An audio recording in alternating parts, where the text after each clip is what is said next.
Em meio às críticas ao Márcio Potman, o Alberto Cantalice, olha só, um dos diretores da Fundação Perseu Abramo, foi ao Twitter defender o petista, abre aspas. Os ataques e a campanha insidiosa contra a indicação de Márcio Potman no IBGE é, por um lado, as vozes neoliberais na mídia e, por outro, o corporativismo entranhado em setores da máquina pública. Potman é professor da Unicamp, doutor em economia, um grande estudioso do mundo do trabalho.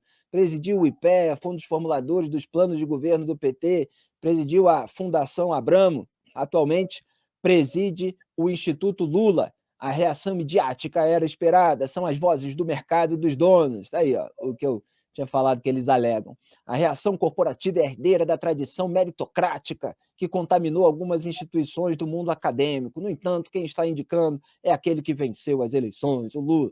Festival Cantalice. Olha, tem as pessoas que continuam por aí, né? E volta e meia elas ressurgem lá da escuridão. O Cantalice, ele era o vice-presidente do PT, quando o PT soltou aquilo que na época se chamava, e passou a ser uma expressão proibida por questões raciais, né? Se chamava de lista negra, hoje, enfim, se chama simplesmente de lista de inimigos, etc. Ele publicou uma lista, um desses blogs sujos petistas, daqueles jornalistas, comunicadores, humoristas, todos que eram considerados inimigos do partido, né?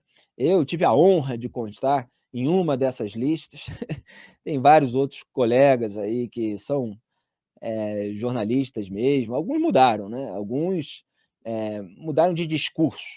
Eu acho que às vezes o oportunismo já estava latente lá atrás, mas era mais oportuno ser crítico ao PT. Agora parece que é mais oportuno passar pano para o PT, então você tem alguns ali que estão por aí no rádio, tem umas colunas também em portais, cada vez mais de esquerda, né? Tem uma turma que estava lá, mas que hoje é aliada total, defende tudo. É só pegar as postais antigas e comparar com as novas, é uma contradição completa, né? Um contraste sobre o mesmo tema, sobre o mesmo assunto. É uma coisa incrível.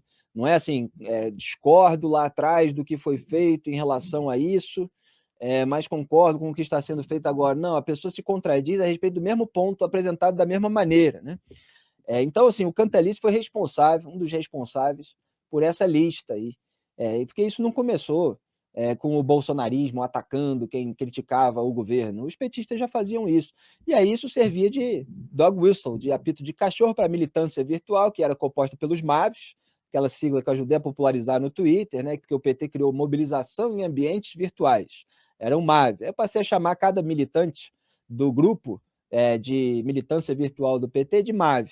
E aí as pessoas começaram a se dar conta no Twitter de que tinha todo um exército a serviço do governo para ficar patrulhando postagem de quem apontava uma notícia incômoda ou fazia uma crítica absolutamente legítima. E esse exército estava guiado pela listinha publicada pelo Cantalice. E agora, Rodrigo, ele atribui qualquer crítica, divergência em relação a esse terraplanismo econômico do Potman ao mercado neoliberal, aos donos dos veículos, etc, etc. Assim, parece o João Willis, né? Exatamente. E aí, uma coisa que é engraçado de lembrar é quando ele fala assim, ó, no entanto, quem está indicando é que é aquele que venceu as eleições, o Lula, né? Tem essa coisa que parece que o Lula venceu as eleições com 80% dos votos, né? 99% dos votos. Só não votou nele quem, por acaso, teve um pneu furado no dia ou não conseguiu, acordou atrasado e não conseguiu ir votar, né? Não é assim que foram as eleições, não é assim que a banda toca.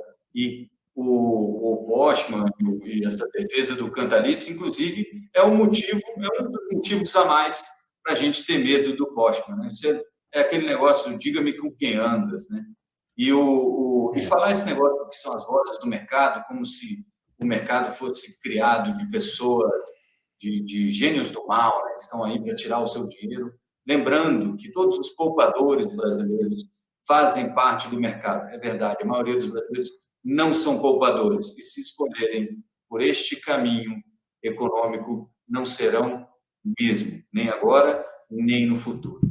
Tá? E aí é fácil de ver. É fácil de ver o que aconteceu com a Venezuela, é fácil de ver o que aconteceu com a Argentina, e é fácil de ver o que está acontecendo no Uruguai, que já já a gente vai começar a ouvir mais também, porque tinha aquela história de que o Mujica estava resolvendo todos os problemas, liberou um monte de coisa, estava tudo ótimo, mas uma hora a conta chega e tem que pagar.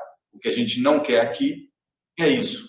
Eu vi uma pergunta aqui no chat, só que é sobre a agência de rating. Não acho que me perguntaram se a agência de rating poderia estar arrependida por ter melhorado a nota do Brasil. Não, porque ela jogou justamente com isso. E viu a gente começar ontem, eu e o Felipe dissemos isso algumas vezes, a decisão pareceu política e parecia acreditar em coisas que ainda não existem. O arcabouço fiscal foi aprovado na Câmara, foi alterado lá no Senado e está para ser revisto na Câmara. Ele ainda não existe. A reforma tributária saiu da Câmara toque de caixa, ninguém entendeu quase nada. Depois, quando foram entender, ficou todo mundo preocupado, inclusive a equipe econômica, e está lá no Senado para ser discutido ainda. E isso está lá citado na nota da agência de rating como se fosse algo que fosse favorável à economia brasileira. Como é que algo que você não sabe o que é pode ser favorável ou desfavorável? Simplesmente não é. É isso. O que a gente tem que fazer é esperar as coisas andarem. O que a gente viu nesses primeiros 6 meses é uma tentativa incansável de ressuscitar a nova matriz econômica e parece que o Lula está perdendo a paciência, porque sabe que do jeito que vai, não tem como maquiar a falência que vai ser economicamente esse governo.